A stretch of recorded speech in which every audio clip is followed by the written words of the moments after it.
Au Nigeria, Muhammadu Buhari devient président cette semaine à la tête d'un pays en grève et sans carburant. Un accord a été trouvé ce lundi entre les distributeurs de carburant et les syndicats pour mettre fin à ce mouvement. Au Burundi, les manifestants hostiles au président Nkurunziza ont de nouveau défié la police ce lundi dans la capitale, mais aussi en province. Au moins une personne a été tuée par les tirs des policiers.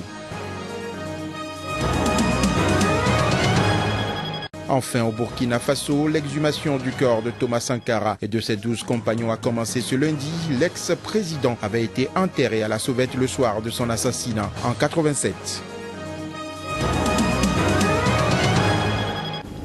Très heureux de vous retrouver sur Sika, mesdames et messieurs, bonsoir. Nous démarrons ce journal par le Nigeria. Le président élu, le président le tout nouveau, Muhammadu Buhari prend officiellement les rênes de son pays cette semaine. Mais son investiture ne pouvait pas tomber à un pire moment. Le Nigeria est ébranlé par une pénurie d'essence qui paralyse son économie. Mais ce lundi, les grandes entreprises de distribution de carburant du pays et les principaux syndicats concernés se sont mis d'accord pour mettre fin à cette grève qui a duré plusieurs semaines et qui paralyse la première économie d'Afrique. Les détails dans ce reportage. Trouver de l'essence au Nigeria est depuis quelques jours assimilable à rechercher une aiguille dans une botte de foin. La denrée est devenue plus que rare. Le premier pays producteur de pétrole sur le continent africain n'arrive plus à assurer le minimum en matière de carburant à ses citoyens. Nous ne disposons pas de carburant pour faire notre travail et la faim nous tue. Nous ne savons pas ce qui se passe dans ce pays. Nous ne savons pas ce que les dirigeants font. Gérer le quotidien est plus que de la mer à boire. Tous les transports ont augmenté de 300%. Avant, vous payez 100 naira, soit 0,15 €. Et maintenant, à cause de cela, il faut payer 500 naira, soit 2,28 €.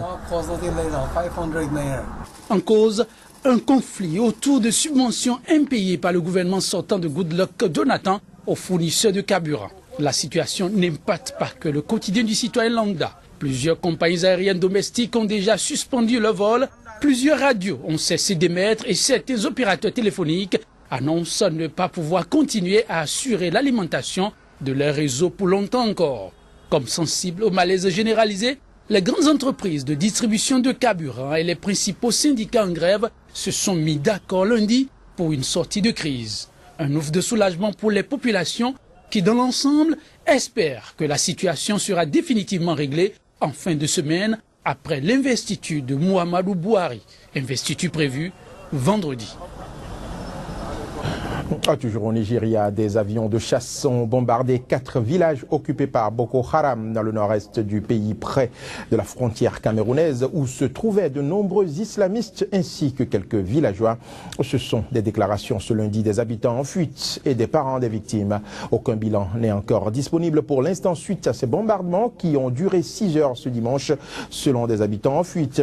Des villages situés dans l'état de Borno ont été entièrement détruits par les bombardements aériens qui ont commencé dans la matinée se sont poursuivis jusque dans l'après-midi. Ceux qui étaient gardés en otage ont certainement péri avec les islamistes, selon certains habitants. Rendons-nous à présent au Burundi. Les manifestants hostiles au président Pierre Nkurunziza ont de nouveau défié la police ce lundi dans les rues de la capitale, Bujumbura.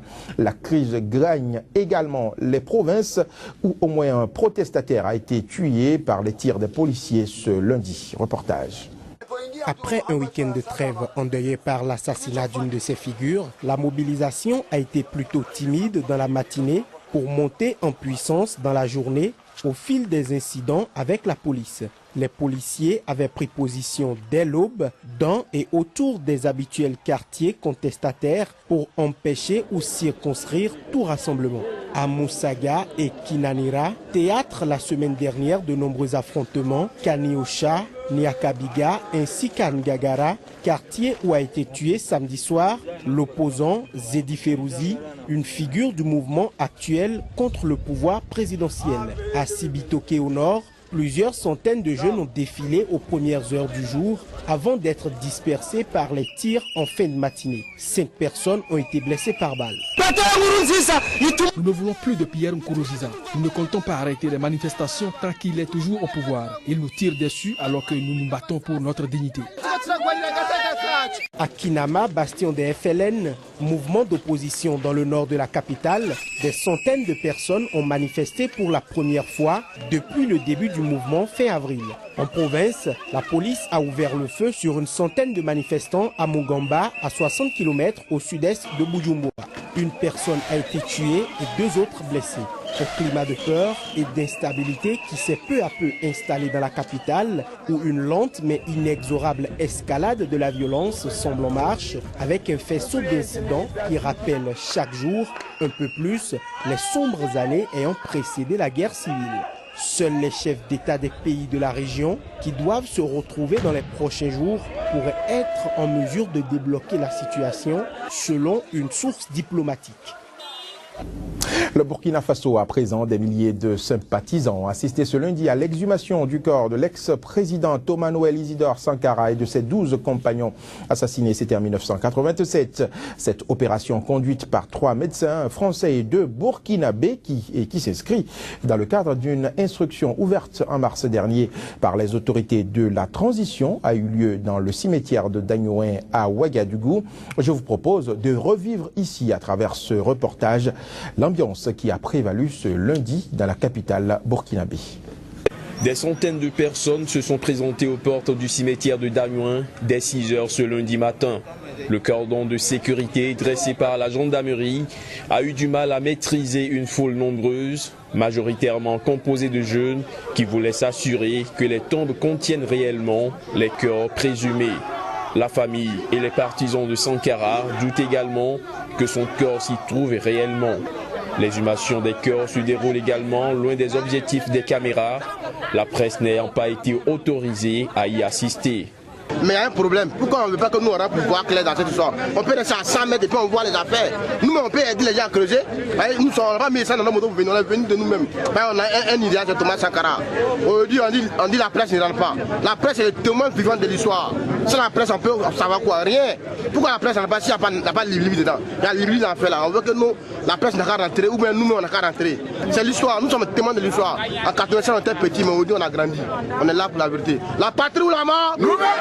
Selon l'avocat de la famille Sankara, maître Benewende Stanislas Sankara, 4 personnes par famille ont été autorisées dans l'enceinte du cimetière.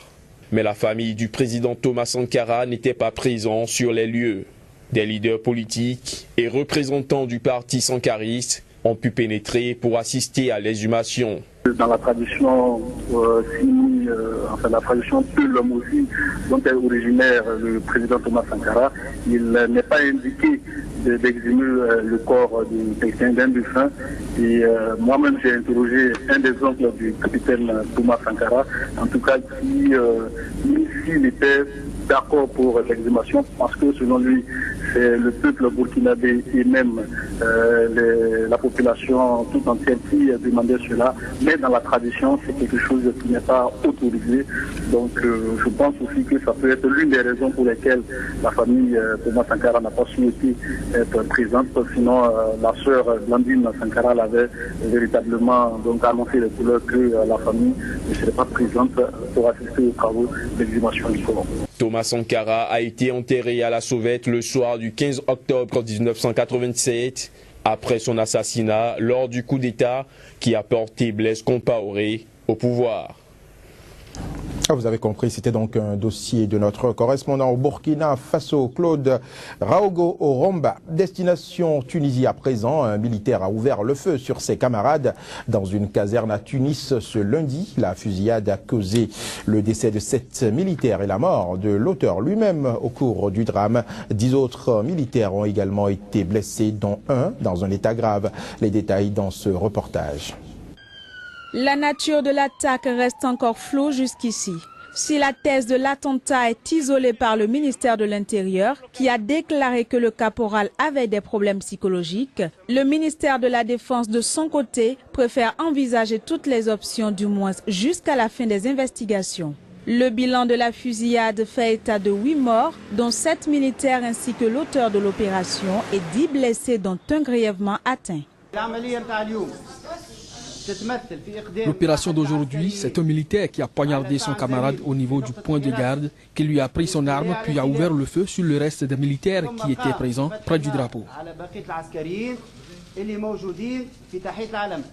La Tunisie est sur le qui-vive depuis l'attentat perpétré contre le musée du Bardo, commis par 2 jeunes djihadistes tunisiens. Depuis la révolution de janvier 2011, la Tunisie fait face à l'essor d'une mouvance djihadiste armée. Au cours des 4 dernières années, 70 soldats et policiers ont été abattus lors des affrontements et des embuscades en Tunisie.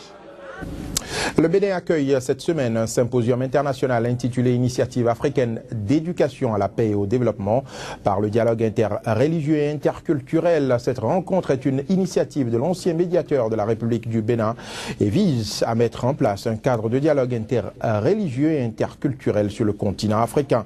Voici les explications du professeur Albert Tewedre, l'initiateur de ce projet. Le thème, c'est l'éducation à la paix. L'éducation à la paix à partir du travail ensemble de toutes les religions pour transformer la société et faire en sorte que les gens qui ont ensemble travaillé à ce que l'éducation soit pour tous, la santé pour tous, que véritablement on vive ensemble la vie de développement, ne trouve pas d'occasion de se déchirer et de s'entretuer. L'Afrique est tragiquement malade parce que le monde est tragiquement malade à partir de conflits religieux qui nous cause aujourd'hui une déstabilisation générale et que nous, Africains, qui cherchons d'abord le développement, que nous voulons de la paix, nous avons la nécessité de réfléchir à un autre chemin. Le chemin de la paix par la tolérance, le dialogue et la rencontre. C'est que nous puissions désormais, de manière systématique, voir dans nos budgets et dans nos coopérations la possibilité d'avoir des projets de développement conçus, gérés, planifiés ensemble par les responsables religieux et les adeptes. La nouvelle du virus Ebola à présent, il y a un an exactement, 2 femmes, dont l'une enceinte, avaient été admises très affaiblies à l'hôpital de Kenema, dans l'est de la Sierra Leone. Le virus tropical Ebola faisait ainsi son apparition officielle dans le pays. 12 mois plus tard, la Sierra Leone continue de lutter contre ce virus. Des précisions à travers ce reportage. Les derniers rapports de l'Organisation mondiale de la santé ont fait état la semaine dernière d'une hausse du nombre de cas déclarés, tout comme en Guinée où était apparue l'épidémie en 2013. Véritable requin moléculaire comme le décrit la littérature médicale, le virus devait arriver à Kenema le 17 juin, prenant la petite ville totalement au dépourvu. En première ligne, plus de 20 travailleurs de la santé locaux allaient être victimes. Et durant l'été, le virus parvenait à la capitale Freetown, où il allait faire des ravages dans des quartiers surpeuplés aux conditions sanitaires rudimentaires. Au pic de l'épidémie en septembre et octobre 2014, des centaines de cas étaient rapportés chaque semaine. Le Libéria, le plus touché des 3 pays au pire de la crise, a été déclaré exempt d'Ebola le 9 mai par l'OMS. Mais Guinée et Sierra Leone ont connu une rechute. Selon l'OMS, 35 nouveaux cas ont été enregistrés dans ces 2 pays dans la semaine du 11 au 17 mai, contre seulement 9 la semaine précédente. À Freetown, pas question donc de célébrer l'an 1 de l'apparition du virus. Selon les responsables de la santé sierra-léonaise, 5 patients restent en traitement dans tout le pays et 203 personnes sont en quarantaine dans la capitale. Près de 27 000 personnes ont été infectées par Ebola, qui a fait au total 11 120 morts officiellement répertoriés principalement dans les 3 pays d'Afrique de l'Ouest, la Guinée, le Libéria et la Sierra Leone. Ce sera tout pour la tranche d'information de cette soirée. Madame, Monsieur, merci de nous avoir suivis. Restez câblés, Sika, et retenez que nous sommes également sur notre site internet www.sikatv.info.